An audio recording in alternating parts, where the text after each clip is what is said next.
আসসালামু আলাইকুম। সবাইকে স্বাগত জানাচ্ছি আজকের ক্যারিয়ার টকসে। আজকে আমি আপনাদের সাথে আছি নুরুন নাহার ইরিনা এবং আমাদের সাথে আছেন সাব্বির ভাইয়া। ভাইয়া বর্তমানে কর্মরত আছেন 3rd secretary and head of chancery হিসেবে আ বাংলাদেশ হাই কমিশন, নাইরোবি, কেনিয়াতে। ভাইয়া কেমন আছেন? ভালো আছি আলহামদুলিল্লাহ। কেমন আছো তুমি? এই তো ভাইয়া আলহামদুলিল্লাহ। সো ভাইয়া আমার বিসিএস জার্নি যখন আমি শুরু করি, আমি আপনার বেশ কয়েকটি অনলাইন ক্লাস পেয়েছিলাম এবং খুব বেশি হেল্পফুল ছিল অ্যাকচুয়ালি। আপনার মানে একে তো আপনি যেই সার্ভিসে আছেন ওই সার্ভিসও আমাদের অনেকেরই ফার্স্ট চয়েস থাকে। তার পাশাপাশি আপনার ক্লাসগুলোও আ মানে কিভাবে রিটেনটাকে আমরা পার করব, আমি বিশেষ করে রিটেনের ক্লাসটা আপনার পেয়েছিলাম। And I think I was very lucky to have you as my mentor. তো আমরা একটু আমাদের দর্শকদের জন্য জানতে চাচ্ছি যে আপনি তাদেরকে কি সাজেস্ট করবেন তাদের প্রিলি, রিটেন এবং ভাইভা প্রিপারেশন এর জন্য? আচ্ছা, থ্যাংক ইউ। প্রিলি, রিটেন, ভাইভা মানে আমরা তো জানি যে ৩ টে স্টেজ থাকে বিসিএস এর জন্য। তো ফার্স্ট স্টেপটা হচ্ছে তোমার প্রিলি পাস করতে হবে। তো প্রিলির জন্য কিন্তু আমি একটু আগে যখন বলছিলাম আমার ওই চাকরি করে পড়াশোনার সাথে যে কথাটা, আমার টার্গেটটা ছিল হচ্ছে যেভাবে হোক আমাকে রিটেনের টিকেটটা নিতে হবে। তো রিটেনের টিকিট নেওয়ার জন্য ৩৮ যখন আমরা পরীক্ষা দিব তখন একটা এরকম কন্ডিশন ছিল বা কথাবার্তা হতো যে ১১০-১৫ প্রিলিতে পেলে মোটামুটি একটা কাট মার্কসের উপরে থাকা যাবে। আমি ওটাকে একটু টার্গেট করে একটু বাড়িয়ে নিয়েছিলাম যে না 60% 120 মিনিমাম 120 আমি রাখার চেষ্টা করব। এটা আমার একটা টার্গেট ছিল। তো 120 টার্গেট নিয়ে শুরুতেই যে কাজটা করেছিলাম, একটু আগে বলেছিলাম তোমাকে যে প্রশ্ন ব্যাংকটা আমি প্রচুর এনালাইসিস করেছি। তো যখন আমি একটু চিন্তা করলাম যে হ্যাঁ, এই চাকরির পাশাপাশি আমি এখন প্রিলিটাও একটু সিরিয়াসলি দিব, আমার ফার্স্ট প্রায়োরিটিটা হলো একটা প্রশ্ন ব্যাংক নেওয়া। তো তখন হচ্ছে আমার মনে আছে আমি প্রফেসরসের কোশ্চেন ব্যাংকটা নিলাম, নীলক্ষেত থেকে কিনলাম। কেনার পরে ১০ থেকে ৩৭ পর্যন্ত আমি আগে প্রশ্নগুলো দেখতে থাকলাম। মানে ৩৭ থেকে শুরু করলাম উল্টা দিকে। তো প্রতিটা প্রশ্নের নিচেই ব্যাখ্যা ছিল, ওই ব্যাখ্যাটাও পড়তাম। ব্যাখ্যাটা পড়ে দেখতাম যে ২-৩ টা নতুন ইনফরমেশন চলে আসছে আমার কাছে।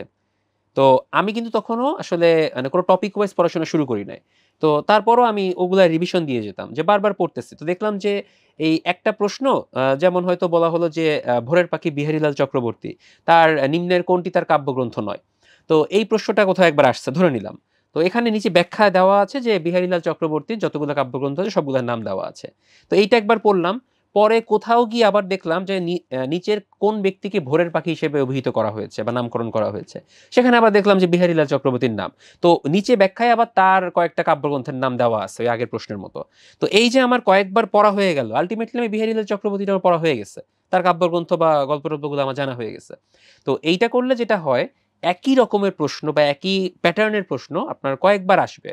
বিভিন্ন বিসিএসই ৩৮ এ হয়তো আসছে বা ৩৬ এ হতে পারে বা ৩৪ এ বা আগের ১০ম ১২ পুরোনো বিসিএস গুলাতেও হতে পারে। তো এটা করলে যেটা হয়, প্রশ্ন সম্পর্কে একটা প্যাটার্ন জানা হয়। কি পড়তে হবে এটাও জানা যায়। আমাদের 90% বিসিএস এর প্রিলি ফেল করার পিছনের মেইন কারণটা আমি মনে করি পার্সোনালি যে হোয়াট টু রিড আর হোয়াট নট টু রিড এটা বুঝতে পারে না। সাপোজ কেউ একজন হচ্ছে বাংলাদেশ অ্যাফেয়ার্স খুব পছন্দ, তার জিকে ভাল লাগে। সে শুরু করে দিল যে আমি জিকে দিয়েই শুরু করব বাংলাদেশ অ্যাফেয়ার্স। একদম সেই বাংলাদেশের ইতিহাস, ঐতিহ্য, মুঘল সাম্রাজ্য এগুলো সব পড়ে টরে সে হচ্ছে বাংলাদেশের ভৌগোলিক পরিচিতি, মুক্তিযুদ্ধ অনেক কিছু পড়ল। বাট এগুলা করতে গিয়ে তার যে পরিমাণ সময় নষ্ট হয়ে গেল, পরে গিয়ে দেখলো তার আর অন্য টপিকগুলো বা অন্য সাবজেক্টগুলো পড়ার জন্য এনাফ টাইম পাওয়া যাচ্ছে না। সো আমার কথাটা হচ্ছে আমি পড়বো, কিন্তু কোনটা বাদ দিয়ে পড়তে হবে, কোনটা আমার জন্য লেস ইম্পর্টেন্ট, এইটা ধরতে পারাটা হচ্ছে সবথেকে বেশি বড় স্ট্র্যাটেজি। যেটা প্রিলিতে ফলো করার চেষ্টা করেছিলাম। যেমন ইন্টারন্যাশনাল অ্যাফেয়ার্স আমার মনে আছে যে এই জায়গাটাতে হচ্ছে অনেক বড় একটা অংশ সিলেবাসের। যেমন এখানে ৫ টা চ্যাপ্টারের মতো থাকে, প্রত্যেকটা থেকে ৪ মার্কের প্রশ্ন আসে। তো সাম্প্রতিক একটা অংশ থাকে যেটা আমি একদমই ধরি নাই। টু বি অনেস্ট যে আমি চিন্তা করেছিলাম যে আমি নিয়মিত একটু খবর-টবর দেখতাম, টিভি চ্যানেল ফলো করতাম বা ফেসবুকেও একটু ব্রেকিং নিউজগুলো ফলো করতাম। আমার আইডিয়া ছিল ৪ টার মধ্যে ১ টা বা ২ টা আমি কমন পাবো, পেয়েছিলামও। সো এইটাকে আমি একটু দূরে রাখছিলাম। অনেকে চিন্তা করে কি যে এই সাম্প্রতিকের জন্য নিউজ পেপার পড়তেই থাকো, তারপর সম্পাদকীয় বই কেনো, কারেন্ট অ্যাফেয়ার্স কিনো বা ওই যে নীলক্ষেতে বিসিএস প্রিলির আগে ১ মাস আগে বই বের হয় কিছু সাপ্লিমেন্ট। সাম্প্রতিক সাপ্লিমেন্ট গুলো। তো ওইগুলা পড়ে করে কি আল্টিমেটলি মাত্র ৪ মার্কের জন্য অনেক বেশি সময় নষ্ট করে। যেটা হয়তো সে ৪ এর মধ্যে ৪ কমনও পায় না। এরকমও হয়। সো এই যে হোয়াট নট টু রিড এইটা ধরতে পারার জন্য আসলে কোয়েশ্চেন ব্যাংক এনালাইসিস প্রয়োজন হবে। এবং প্রিলি ভালো করার জন্য আরো ২ টা আমি টেকনিক বলবো। নাম্বার 1 যেটাতে আমার স্ট্রং জোন, সে স্ট্রং জোনটাকে ম্যাক্সিমাইজ করা। অর্থাৎ কারো যদি ম্যাথ ভাল লাগে, ভাই আপনার ১৫ তে এটলিস্ট ১৪ বা ১৫ পাইতেই হবে। আপনি অন্যদের থেকে এগিয়ে থাকবেন। কেউ যদি বাংলা সাহিত্য খুব পছন্দ হয়, সাহিত্যতে এটলিস্ট ২০ এর মধ্যে আপনার ১৫-১৬ পাইতেই হবে। কেউ যদি 10-12 পায় আপনি তার থেকে এগিয়ে থাকবেন। আবার কারো যদি এরকম হয় যে না আমার ইংরেজি ভালো লাগে বা আপনি ইংরেজি সাহিত্য থেকে পড়ে আসছেন, ডেফিনিটলি ইংলিশ লিটারেচারে আপনার 15-র মধ্যে একটু ভালো নাম্বার তুলতে হবে। সো প্রত্যেকের একটা স্ট্রং জোন থাকে, সেটা আইডেন্টিফাই করে ওটাকে ম্যাক্সিমাইজ করা নাম্বার 1। নাম্বার 2, যেগুলা হচ্ছে নতুন একদম, যেমন আমার জন্য ইংলিশ লিটারেচারটা ছিল একদমই নতুন। নতুন। যার কারণ এটা তো ইংলিশে অনার্স মাস্টার্স না করলে কেউ এগুলো নিয়ে পড়াশোনাও করে না। সবার জন্যই কাইন্ড অফ নতুন বাকি যারা আরকি। তো এই জায়গাটাতে করলাম কি যে এটাতে এটলিস্ট এভারেজ একটা নাম্বার রাখা। এটলিস্ট 15-র মধ্যে 50% 7-8 যেন আমার পাওয়া যায় বা খুব বেশি ভালো হলে 10 যেন পাওয়া যায় সেই টার্গেট করে এটাকে একটু গুছিয়ে নিলাম। সো যেগুলোতে আপনার নতুন বা আপনি একটু উইক সেটাকে আবার একদম ফেলে দেওয়া যাবে না। যে এটাকে আমি বাদ দিলাম, আমার ওই যেটা ভালো পারি ওটা নিয়ে আমি প্রিলি পাস করে যাবো, ব্যাপারটা এরকম না। যদিও প্রিলিতে প্রত্যেকটা সাবজেক্টে ইন্ডিভিজুয়াল পাস মার্কের কোনো অপশন নাই, অপশন নেই। কিন্তু তারপরেও আপনার কিন্তু প্রত্যেকটা সাবজেক্টই কাজে লাগবে। ওই যে নৈতিকতায় 10 মার্ক আছে, এখানেও অ্যাটলিস্ট আপনার 3, 4 বা 5 পেতে হবে। এটাকে আবার ছেড়ে দিলেন, আপনি অ্যান্সারই করলেন না, অন্যদের থেকে কিন্তু পিছায়ে যাবেন। সো মেইন কথা হচ্ছে প্রশ্ন ব্যাংক অ্যানালাইসিস প্রিলির জন্য নাম্বার 1 খুব ভালো করে অ্যাটলিস্ট 1 সপ্তাহ এটার পিছনে লেগে থাকা, পুরা জিনিসটা বোঝা, কোশ্চেনের প্যাটার্ন বোঝার পর টপিক ওয়াইজ সাবজেক্ট ধরে ধরে পড়া শুরু করা এবং নিয়মিত অ্যাটলিস্ট একটু পরীক্ষা দেওয়ার অভ্যাস করা।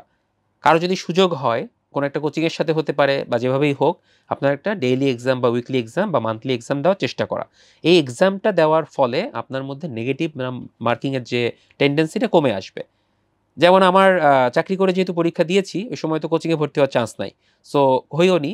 কিন্তু নীলক্ষেত থেকে একটা মডেল টেস্টের বই কিনলাম। কিনে দেখলাম যে 50টা মডেল টেস্ট তারা দিচ্ছে। ঠিক আছে? তো নীলক্ষেতের যে মডেল টেস্টের প্রশ্নগুলা বা বইটা, ওই বইয়ের প্রশ্ন তো কখনো পিএসসির স্ট্যান্ডার্ডের সমান হবে না। কারণ যারা প্রশ্ন করছে তারা হয়তো কেউ জীবনে বিসিএস দেয়ওনি, কিছুই জানে না। শুধু কপি করে বসিয়ে দিচ্ছে।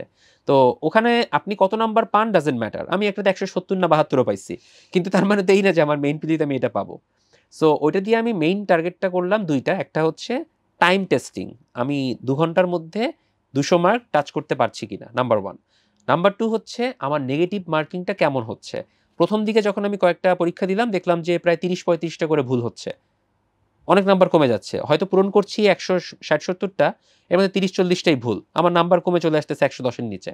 সো কয়েকবার যাওয়ার পর আমি ধরতে পারলাম যে এটলিস্ট 50-50 না হলে অ্যান্সার করা যাবে না এবং তার উপর তখন একটা মানে ইনস্টিংক্ট তৈরি হয়ে যায় যে হ্যাঁ, এইটা আসলে টাচ করা ঠিক না বা এইটার মধ্যে এইটা হলেও হতে পারে, তাহলে এইটা পূরণ করি। মানে একটা আইডিয়া ক্রিয়েট করে নিজের মধ্যে। যত পরীক্ষা দিবেন তত এই আইডিয়াটা ক্রিয়েট হবে। সো শেষ পর্যন্ত দেখা গেল যে লাস্টের দিকে যখন মডেল টেস্টগুলো দিলাম সেখানে 12টা, 15টা, 10টা এরকম করে মানে ভুল হচ্ছে। এবং বিলিভ মি যে লাস্টে যখন 38 এর মেইন পরীক্ষাটা দিলাম, পরীক্ষা দিয়ে আসার পর দেখলাম আমার মাত্র 13টা নেগেটিভ মার্কিং হইছে। তো সেই শুরুর দিকে 30-40 থেকে আমি কিন্তু কমিয়ে এনে 10-12তে নামায় আনছি। সো এইটাই আপনাকে হেল্প করবে পরীক্ষা দেওয়াটা। এইটা হচ্ছে প্রিলির জন্য সবার জন্য একটা মোটামুটি সাজেশন। এইভাবে পড়াটা শুরু করা উচিত। আর লিখিতর কথা যদি বলি, লিখিত হচ্ছে একটা ম্যারাথনের মতো। প্রিলি ছিল হচ্ছে জাস্ট টি-20 ঝটপট মেরে দিতে হবে। বাট লিখিত হচ্ছে ম্যারাথন। এখানে বুঝতে হবে যে মানে শুরুর দিকে খুব দৌড়ালাম, এরপর হাঁপিয়ে গেলাম, পিছায়ে যাব পরে। আর দৌড়টা শেষ করতে পারব না। সো রিটেনের সিলেবাসটা অনেক বড়, প্রায় 900 নাম্বার থাকে কমন। এরপরে বোথ ক্যাডার এপ্লাই করলে আবার বাংলা একটা এক্সট্রা দেওয়া লাগে 100, আবার 200 মার্কের সাবজেক্টিভ তো আছেই, 1200 হয়ে যায় তখন। তো এত বড় পরীক্ষা দেওয়ার জন্য মাত্র সময় পাওয়া যায় 6-7 দিন, প্রতিদিন পরীক্ষা থাকে। টানা রিভিশনের কোনো স্কোপ রিভিশনেরও থাকে কোনো না। স্কোপ থাকে না। 38 এ আমাদের সময় ছিল হচ্ছে 5 দিনে সবগুলা পরীক্ষা হতো। ১ম দিন সাপোজ ইংরেজি, পরের দিন বাংলাদেশ অ্যাফেয়ার্স, পরের দিন ইন্টারন্যাশনাল অ্যাফেয়ার্স সকালে, বিকালেই ম্যাথ। ওয়াও! একদিনে ২ টা। ইয়েস, আগে ছিল।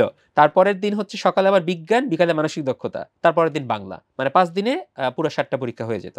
বাট এখন একটু চেঞ্জ হয়েছে। এটা মনে হয় 41 বা 43 থেকে চেঞ্জ হয়েছে। এখন ৭ দিনে ৭ টা দেয়। মাঝে মধ্যে উইকেন্ড পড়লে একটা একটা গ্যাপও শুক্র পাওয়া শনি যায়। পাওয়া যায়। হ্যাঁ, তো এইটা অবশ্যই সবার জন্য অবশ্যই আশাব্যঞ্জক। তো রিটেনের জন্য যেটা করা উচিত, প্রিলিতে কিছু ব্যাপার আছে যেগুলো রিটেনে কমন পড়ে।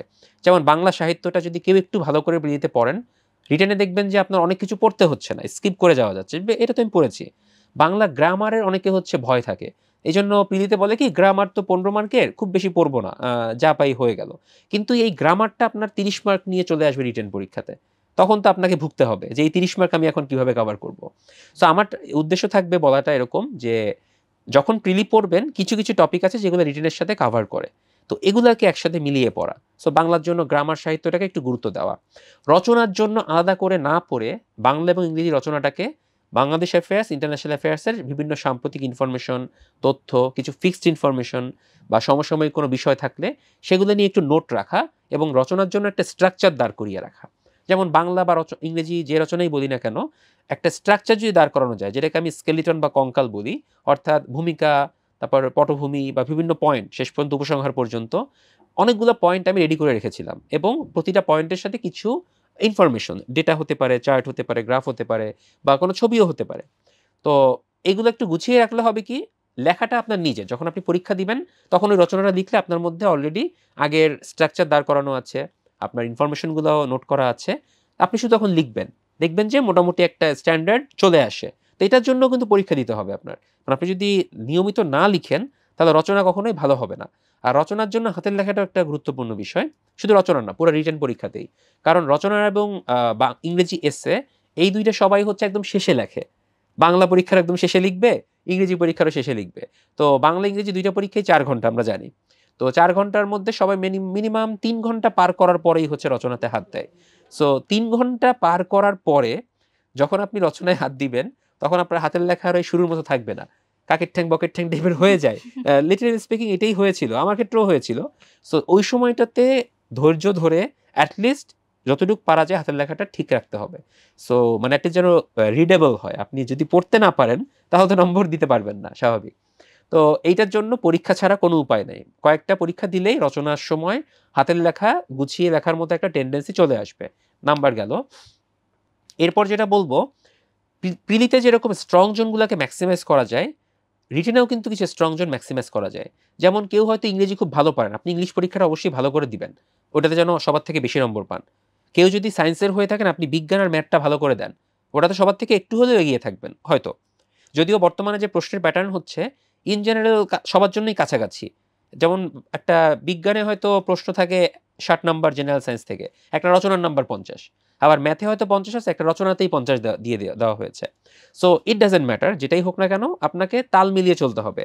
আবার ইন্টারন্যাশনাল অ্যাফেয়ার্স, বাংলাদেশ অ্যাফেয়ার্সে হিউজ সিলেবাস, প্রিলির সাথে কম্পেয়ার করলেও অনেক বড়। কিন্তু কিছু টপিক আছে যেগুলো হচ্ছে প্রিলি রিটেন হুবহু আসে। যেমন প্রিলিতে হচ্ছে বাংলাদেশ অ্যাফেয়ার্সে সংবিধান আছে, সংবিধান। এই সেম সংবিধান থেকে আপনার মিনিমাম 30 মার্কের মতো প্রশ্ন লিখিত পরীক্ষায় আসে। সো আপনি রিটেনে যদি এই প্রিলির সময় যদি একটু ভালো করে পড়ে রাখেন সংবিধানটা, রিটেনে কিন্তু অত বেশি এফোর্ট দিতে হচ্ছে না। আপনি ওই সময়টা অন্য কাজে লাগান, বাংলাদেশের অর্থনীতি পড়েন, রাজনীতি পড়েন, শিল্প ব্যবস্থা পড়েন, বা আপনার রপ্তানি আমদানির হিসাবগুলো পড়েন, বা ওই সময়টাতে হচ্ছে উপজাতি আদিবাসী নিয়ে পড়াশোনা করেন, ওগুলোতে কাজে লাগান। ঠিক আছে? নারীর ক্ষমতায়ন বা এই টাইপের ইস্যুগুলো, আইসিটি সেক্টর। তো এই হচ্ছে বাংলাদেশ অ্যাফেয়ার্স, এবং বাংলাদেশ অ্যাফেয়ার্স, ইন্টারন্যাশনাল অ্যাফেয়ার্সে টার্গেট রাখবেন অ্যাটলিস্ট সবকিছু অ্যান্সার করে আসা। মনে করেন একটা প্রশ্নের উত্তর একদমই পারেন না, বাট অ্যাটলিস্ট টাচ করে কিছু যা আপনি জানেন কিছু একটু লিখে আসা। প্রশ্ন ছেড়ে আসাটা সব থেকে রিটেনের জন্য খারাপ বিষয়। তবুও দেখবেন কিছু মাঝে মধ্যে প্রশ্ন ছেড়ে আসা লাগতে পারে। তো ধরেন হচ্ছে বিজ্ঞানে এমন একটা প্রশ্ন দিল যেটা আমি পারি না, এখন বিজ্ঞানে তো বানিয়ে লেখার কোনো অপশন নাই। বা ইন্টারন্যাশনাল অ্যাফেয়ার্সের কনসেপচুয়াল এমন একটা পার্ট দিল, একটা ছোট প্রশ্ন, হ্যাঁ এমন একটা টার্ম দিল, সেই টার্মটা আমার জানা নাই। তো ওখানে আবার বানিয়ে লিখলে কিন্তু টিচার বিরক্ত হবেন। সো একটু বুঝতে হবে কোথায় টাচ করা যাবে, কোথায় টাচ করা যাবে না। সো রিটেনের জন্য হচ্ছে সাবজেক্ট ওয়াইজ পড়া শুরু করেন। যেমন নিয়মিত আধা ঘন্টা সময় রাখতে হবে অনুবাদ চর্চার জন্য, Bangla to English, English to Bangla. এটা আপনার কিন্তু বড় একটা মার্কস। ইংরেজি পরীক্ষাতে 50 মার্কই হচ্ছে ট্রান্সলেশন অনুবাদ, বাংলাতে 15 নাম্বার, মানে 65 নাম্বার শুধুমাত্র এখানে। একটু ভালো করে অনুবাদ চর্চা করলেই এই 65-র মধ্যে মিনিমাম 50+ পাওয়া সম্ভব। ঠিক আছে? সো এইটা একটু আমরা কাজে লাগাবো, এবং ডেইলি অ্যাটলিস্ট আধা ঘন্টা থেকে 1 ঘন্টা ফ্রি হ্যান্ড রাইটিং। আপনি কিছু একটা বিষয়ের উপর লেখেন, সেটা বাংলা হোক, ইংরেজি হোক।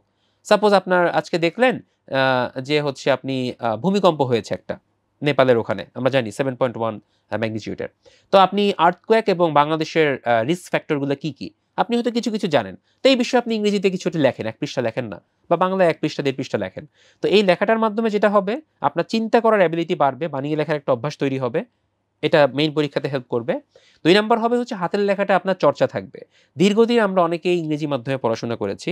বাংলা আমাদের মানে আসলে এক্সপার্টিজ চলে এর আসে মধ্যে না। নাই। সো যখন লিখতে গেলাম আমি শুরুতে 38 প্রিপারেশনের সময়, তখন দেখি আমার যে খুবই সুন্দর হাতের লেখা ছিল ইন্টারমিডিয়েটেও। তো সেই বাংলা দেখি কেমন হয়ে যাচ্ছে, অক্ষরগুলো ঠিক হচ্ছে না। তো আমি উঠে পড়ে লাগলাম যে ক, খ, গ, ঘ এরকম প্রত্যেকটা বর্ণ আলাদা করে প্র্যাকটিস শুরু করলাম, কারণ আগের মতো হচ্ছে না। দ্রুত লিখতে গেলে বর্গীয় জটা একটু বাঁকা হয়ে যাচ্ছে, বা কটা একটু কেমন হয়ে যাচ্ছে, বা উপরের মাত্রা একটু সরে যাচ্ছে, মাঝে মধ্যে দন্তন্যর উপর মাত্রাটা পড়তেছে না ঠিক মতো দ্রুত লেখার জন্য। সো এই বানান ভুল কিন্তু এভাবেই ধরে। আপনি দন্তন্য লিখলেন, বুঝতেছেন আপনি দন্তন্য লিখছেন, কিন্তু মূর্ধন্যর মতো মনে হচ্ছে। টিচার তখন কিন্তু এটা নাম্বার মানে বানান ভুল হিসেবে ধরবে, এবং প্রতি 3টা বানান ভুলের জন্য আপনার 1 নম্বর কর্তন হবে। সো এই জন্য বলছি প্রতিদিন ফ্রি হ্যান্ড রাইটিংটা অবশ্যই করা উচিত। আর নাম্বার 3 হচ্ছে ম্যাথ প্র্যাকটিস। আপনারা যারা সায়েন্স ব্যাকগ্রাউন্ডের, তারা চিন্তা করবেন অলওয়েজ যে আমি তো ম্যাথ পারি, সো আমাকে কেন করতে হবে, আমি পরীক্ষার হলে যাবো, ওখানে গিয়ে আমি সবকিছু অ্যান্সার করব। তো এইটা করে অনেকেই ধরা খাইছে। এরকম হয়েছে সায়েন্সের ছেলে, সে হচ্ছে 50-এ কত 30 না 32 পাইছে, অথচ আর্টস বা কমার্স ব্যাকগ্রাউন্ডের কেউ একজন শুধুমাত্র প্র্যাকটিস করার কারণে নিয়মিত 50-এর মধ্যে 40 বা 42 পেয়ে গেছে। ঠিক আছে? সো এই কারণটাতেই অনেকে পিছিয়ে পড়ে। সো নিয়মিত ফ্রি হ্যান্ড রাইটিং, অনুবাদ চর্চা, ম্যাথ প্র্যাকটিস, এবং আপনি যা পড়ছেন সেগুলো মাঝে মধ্যে রিভিউ করা, এবং লেগে থেকে পরীক্ষা দেওয়া, হাতের লেখা প্র্যাকটিস সময়ের সাথে করা, এই জিনিসগুলো যদি আপনি চর্চা করতে পারেন, রিটেন অনেকটাই হাতের নাগালে চলে আসার কথা। আর একটা বড় ইস্যু হচ্ছে রিটেনে ফেল করা বা খারাপ করা কিন্তু অনেক কঠিন। অর্থাৎ 900-র মধ্যে 450 পেলে যে পাস, এই পাস মার্কটা খুব ইজিলি চাইলে তোলা সম্ভব। কিন্তু আমরা আমাদের নিজেদের ওই গাফিলতি বা ইচ্ছামতো ঠিকমতো না লেখা, বা লেখার চর্চা না থাকা, পরীক্ষা দেওয়ার চর্চা না থাকা, একবারে ব্যাটল ফিল্ডে গিয়ে হাজির হওয়া, মানে পিএসসির টাইম ম্যানেজমেন্ট যেগুলো হয়, তো এই প্রবলেমগুলোর কারণেই হচ্ছে পরীক্ষা খারাপ হয়ে যায়। আদারওয়াইজ আপনি একটা ডিসেন্ট পরীক্ষা দিতে পারবেন। ঠিক আছে? এই হচ্ছে রিটেন বিষয়ক আমার যতটুকু পরামর্শ দিতে পারলাম। আর যদি ভাইবা নিয়ে একটু বলি, ভাইবাটা হচ্ছে ভাই, আপনি যখন ভাইবা বোর্ডে যাবেন, ভাইবায় 2টা জিনিস কাজ করে। নাম্বার 1 হচ্ছে আপনার রিপ্রেজেন্টেশন। মনে করেন আপনি কিচ্ছু জানেন না, কিন্তু শুধুমাত্র আপনার প্রেজেন্টেশন স্কিল বা আপনার কথা বলার ভঙ্গি দিয়ে আপনি বোর্ডকে মোটামুটি কুপোকাত করে চলে আসছেন, একটা এভারেজ নাম্বার পেয়ে যাবেন। 2 নাম্বার হচ্ছে আপনার নলেজ বা আপনার চিন্তা করার অ্যাবিলিটি। এইটা দিয়েও আবার বোর্ডকে আপনি চাইলে মানে ইমপ্রেস করতে পারেন, মুগ্ধ করতে পারেন। সো আমার কথা হচ্ছে 2টারই একটা ব্যালেন্স করা উচিত। মানে আপনি আইদার শুধু প্রেজেন্টেশন স্কিলটাই মুখ্য না রেখে, বা শুধু নলেজটাকে মুখ্য না রেখে 2টার একটা মিক্সচার করেন। অর্থাৎ আপনার কথা বলার চর্চাটা ভালো করেন, শুদ্ধ পরিশোধিত বাংলায় কথা বলার চেষ্টা করেন। যখন আপনাকে বাংলায় প্রশ্ন করবে বাংলায় উত্তর দিবেন, যখন ইংরেজিতে প্রশ্ন করবে ইংরেজিতে উত্তর দিবেন, এবং ইংরেজির প্র্যাকটিসটা করা। এটার জন্য বন্ধু-বান্ধবের যে ফ্রেন্ড সার্কেল আছে, বা বাসা ফ্যামিলি, যদি হাজব্যান্ড ওয়াইফ থাকে, বয়ফ্রেন্ড গার্লফ্রেন্ড থাকে, চর্চা করেন, ইংরেজিতে কথা বলেন। রাতের পর রাত জেগে ফোনে বাংলায় না বলে তখন ইংরেজিতে কথা বলেন। ঠিক আছে? কাজে লাগে, বিলিভ মি। হাস্যকর হলেও এটাই ভাইয়া সত্যি। মনে হয় নিজের এক্সপেরিয়েন্স শেয়ার করছেন। হয়তো হতে পারে। যাই হোক, ভাইবা দিয়েছিলাম তখন আমি অলরেডি ম্যারিড। আচ্ছা। ও তো যাই হোক, তো এই জিনিসটা কাজে লাগান যে যা পড়বেন, যা জানবেন, সেটার সাথে প্রেজেন্টেশন স্কিলটা অনেক বেশি এক্স ফ্যাক্টর হয়ে দাঁড়ায়। আর যখন ভাইবা বোর্ডে যাবেন, ড্রেস আপটাকে একটু ঠিক রাখতে হয়। এটা তো আমাদের কমন একটা কথা যে ওয়েদার অনুযায়ী ড্রেস আপ করা, শাড়ি পরা বা স্যুট পরা, বা একটু পরিষ্কার পরিচ্ছন্ন থাকা, চুল-টুল কেটে ঠিকমতো যাওয়া, এগুলো একটা ম্যাটার করে। তারপর হচ্ছে আপনি রিটেনে যা করে আসছেন এনাফ। আপনি মোটামুটি যোগ্য, যেহেতু রিটেন পাস করেছেন। সো ভাইবাটা হচ্ছে আপনি কতটুকু বেশি যোগ্য সেটা যাচাই করার একটা স্টেপ। তো ওই সময়টাতে হচ্ছে আপনাকে ওইভাবেই যাচাই করবে যে আপনাকে একটা অফিসার চিন্তা করবে, ফিমেল অফিসার হোক বা মেল অফিসার হোক, চিন্তা করার পর আপনাকে ওইভাবে যাচাই করবে যে আপনি একজন অফিসার হলে বা একজন সরকারি কর্মচারী হলে কিভাবে আপনি কাজ করছেন, বা আপনার চিন্তা করার অ্যাবিলিটিটা কেমন, বা আপনাকে আপনার কথা বলার স্টাইলটা কেমন, আপনি কনভিন্সিং কিনা, এই ব্যাপারগুলো আসলে দেখা হয়। সো ভাইবা বোর্ড কোনো ভীতিকর জায়গা না, আমরা এটাকে আসলে ভীতিকর করে ফেলি বিভিন্ন জায়গার প্রচারণা বা বিভিন্ন কথাবার্তার জন্য। সো ইজিলি এটাকে ফেস করতে হবে, এবং যাই হোক সব বিষয়ে অ্যাটলিস্ট মানে জ্যাক হতে হবে। ওই যে জ্যাক অফ অল ট্রেডস বলি না, master of naan. So BCS বা সিভিল সার্ভিসের যারা আসবেন, মাথায় রাখতে হবে আপনাকে কোনো বিষয়ে একদম পারফেক্ট না হইলেও চলবে, কিন্তু আপনাকে সবকিছু বিষয়ে অল্প স্বল্প হলেও আইডিয়া থাকতে হবে, জ্যাক হইতে হবে। ঠিক আছে? মরে যাওয়া যাবে না। সো মানে আমার মেইন কথাটা এইটাই যে আজ থেকেই শুরু করেন। যা যা আশেপাশে ঘটছে, মানে যারা অ্যাটলিস্ট মানে বিসিএস অ্যাসপিরেন্ট বা প্রত্যাশা করেন আসতে চান, তাদের জন্য পরামর্শ থাকবে যে আশেপাশে যা ঘটছে এখন থেকেই একটা প্রস্তুতি নেওয়া শুরু করেন, খোঁজখবর রাখেন, নিজেকে জাস্ট হচ্ছে আপ টু ডেট রাখেন ইনফরমেশন দিয়ে। বিকজ ইনফরমেশন অথবা নলেজ ইজ পাওয়ার। এবং যে আপকামিং নিউ ওয়ার্ল্ড অর্ডারটা আসতেছে, সেটাতে কিন্তু ইনফরমেশনটাই আপনাকে হেল্প করবে। এর বাইরে আর কোনো বড় কোনো অস্ত্র নাই। ঠিক আছে? Knowledge is power. Yes, knowledge is power. ভাইয়া আমি কিছু ফেসবুকে কোয়েশ্চেন পাই যার একটার অ্যান্সার আমি পার্সোনালি আসলে জানি না। মানে রিসেন্টলিও একটা কোয়েশ্চেন পেয়েছি যে রিটেনে অনেকে আছে ইংলিশ ভার্সন থেকে পড়ালেখা করেছে, ইভেন ওদের স্কুলিংও English medium or either English version ছিল। তো ওরা বাংলা লিখতে কমফোর্টেবল ফিল করেন অবভিয়াসলি। তো ওরা চাচ্ছে যে ইংলিশ, মানে ওরা সব পরীক্ষাগুলো ইংরেজিতেই দিবে। তো ওদের কনসার্নটা এটা যে এটা কি ওদের কোনো নেগেটিভলি ইম্প্যাক্ট করতে পারে নাকি, বা এটা কি কোনো পজিটিভলি ইম্প্যাক্ট ফেলবে নাকি, যে ওরা মার্কস বেশি পাবে বা কম পাবে। আরেকটা সমস্যা যে ইংলিশ ভার্সনের সোর্সগুলো মানে অ্যাভেলেবেল না। আমাদের বাংলায় যেই নীলক্ষেতের অনেক বই, কোচিং সেন্টারগুলো মানে বাংলার বইগুলো অ্যাভেলেবেল, বাট ইংলিশ ভার্সনের জন্য আলাদা বইগুলো অ্যাভেলেবেল না। স্পেসিফিক্যালি বাংলাদেশ অ্যাফেয়ার্স বা ইন্টারন্যাশনাল অ্যাফেয়ার্স বলেন, বাংলা সাহিত্য, এই জিনিসগুলো, মানে বাংলা সাহিত্য তো অবভিয়াসলি হবে না, মানে অন্যান্য যেই জেনারেল সাবজেক্টগুলো আছে এগুলোর ব্যাপারে আপনার মতামতটা একটু আমাদের দর্শকদের সাথে শেয়ার করবেন। আচ্ছা, এখানে দুইটা প্রশ্ন, আমি ওয়ান বাই ওয়ান আসি। প্রথমটা হচ্ছে আমি ইংলিশ ভার্সনে পরীক্ষা দিলে কোনো পজিটিভ বা নেগেটিভ ইম্প্যাক্ট পড়বে কিনা। এখানে আসলে পজিটিভও ইম্প্যাক্ট নাই, কোনো নেগেটিভ ইম্প্যাক্টও নাই। অর্থাৎ আপনি যদি চান যে হ্যাঁ আমি ইংরেজি মিডিয়ামে অ্যান্সার করব, আপনি করতে পারেন। শুধুমাত্র ল্যাঙ্গুয়েজ যে সাবজেক্টগুলো আছে বাংলা এবং ইংরেজি, এই দুইটা বাদে আপনি বাকি সব সাবজেক্ট হচ্ছে ইংরেজিতেও দিতে পারেন আইদার, অথবা বাংলায় দিতে পারেন। আবার টেকনিক্যাল টার্মগুলো চাইলে ইংরেজিতেও লেখা যায়, এটা তো বিজ্ঞান বা অন্যান্য জায়গাতেও বলা থাকে। সো এটা কোনো নেগেটিভ ইম্প্যাক্ট ফেলবে না, আবার আপনাকে এগিয়েও রাখবে না। আমাদের সাথে ফরেন অ্যাফেয়ার্সে অনেকে আছেন যারা হচ্ছে বিভিন্ন সময় ইংরেজি মাধ্যমে পরীক্ষা দিয়েছিলেন দু একটা সাবজেক্ট, যেহেতু অনেক দিনে ইঞ্জিনিয়ারিং পড়াশোনা বা যে সাবজেক্টই পড়াশোনা অনার্স করে থাকেন না কেন, অনেকে ইংরেজিতে অভ্যস্ত থাকেন, দ্যাটস ওয়াই হচ্ছে ইংরেজি কথাটা চলে আসে। এখন কথা হচ্ছে ইংরেজিতে অ্যান্সার করতে গেলে একটু প্রবলেমও আছে। প্রবলেমটা হচ্ছে সোর্স বা ম্যাটেরিয়ালস পাওয়া যায় না।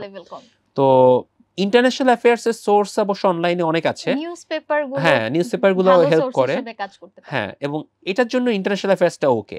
আবার সায়েন্স বা ম্যাথ এগুলোর জন্য আসলে বাংলা ইংলিশ ডাজেন্ট ম্যাটার, ইংলিশে আপনি অনেক ম্যাটেরিয়ালস পাবেন। যেমন সায়েন্সের কোনো একটা ডেফিনেশন ইংরেজিতে লিখে সার্চ দিলেই কিন্তু পাওয়া যায়, এবং ভালো ডেফিনেশন পাওয়া যায় গতানুগতিক বাজারের গাইড বইয়ের থেকে। সো এগুলো ওকে আছে। সমস্যাটা হয়ে যায় বাংলাদেশ অ্যাফেয়ার্সে। বাংলাদেশ অ্যাফেয়ার্সে এনাফ ম্যাটেরিয়ালস আসলে অনলাইনে ওরকম নাই, এবং খুঁজেও পাওয়া যায় না, আবার কোনো বাজারের বইও এরকম থাকে না। সো এই জায়গাগুলোতে হচ্ছে নিজের একটু নোট করতে হয়, নিজের মতো করে গুছিয়ে নিতে হয়। হয়তো কোনো ট্রান্সলেটর ইউজ করতে হয়, বা বাংলা বইটাকে নিজের মতো করে ইংলিশ করে নিতে হয়, বা বাংলাটাকে অনলাইনে দিয়ে ইংলিশ ভার্সন বের করে নেওয়া, বা ওই টপিকটা গুগলে সার্চ দিয়ে যতটুকু পাওয়া যায় ওইটাকে আবার একটু বাংলার সাথে মিলিয়ে নিয়ে নিজের মতো করে নোট করা। সো বাংলাদেশ অ্যাফেয়ার্সে এই প্রবলেমটা ফেস করে অনেকেই। তো এই জন্য বাংলাদেশ অ্যাফেয়ার্স বেশিরভাগই হচ্ছে বাংলায় দেওয়ার ট্রাই করে, এটা আমি দেখেছি। বরং ইন্টারন্যাশনাল অ্যাফেয়ার্স, বিজ্ঞান, ম্যাথ এগুলো অনেকে ইংরেজিতে দিয়েছে, কিন্তু বাংলাদেশ অ্যাফেয়ার্স আমি খুব রেয়ার দেখেছি যে ইংরেজিতে অ্যান্সার করেছে, কারণ ম্যাটেরিয়ালস পাওয়া যায় না। সো আমার পরামর্শ থাকবে, যেহেতু ম্যাটেরিয়ালস পাওয়া যায় না, যারা খাতা দেখবেন তারাও কিন্তু আবার ওই বাংলাদেশ অ্যাফেয়ার্সের ওই ইংলিশ ম্যাটেরিয়ালসগুলোর সাথে অভ্যস্ত না। সো এরকম যদি কোনো কারণে মানে হয় যে খাতা দেখছেন তিনি দেখলেন যে এই জিনিসগুলো তো আমার কাছে পরিচিত না, এটা কি লিখেছে বা এটা এরকম কেন হইলো, বা এটা তো পৃষ্ঠা ভরলো না, কথার কথা আর কি। সো নম্বর কিন্তু কমে যেতে পারে। সো অ্যাটলিস্ট বাংলাদেশ অ্যাফেয়ার্সটা ভাই বা আপু যারা এই পরীক্ষা দেন না কেন, আমার মনে হয় বাংলায় দেওয়াটা বেটার। ইন্টারন্যাশনাল অ্যাফেয়ার্স থেকে ম্যাথ বা সায়েন্স এগুলো আপনি ইংরেজিতে দিতে পারেন। থ্যাংক ইউ ভাইয়া।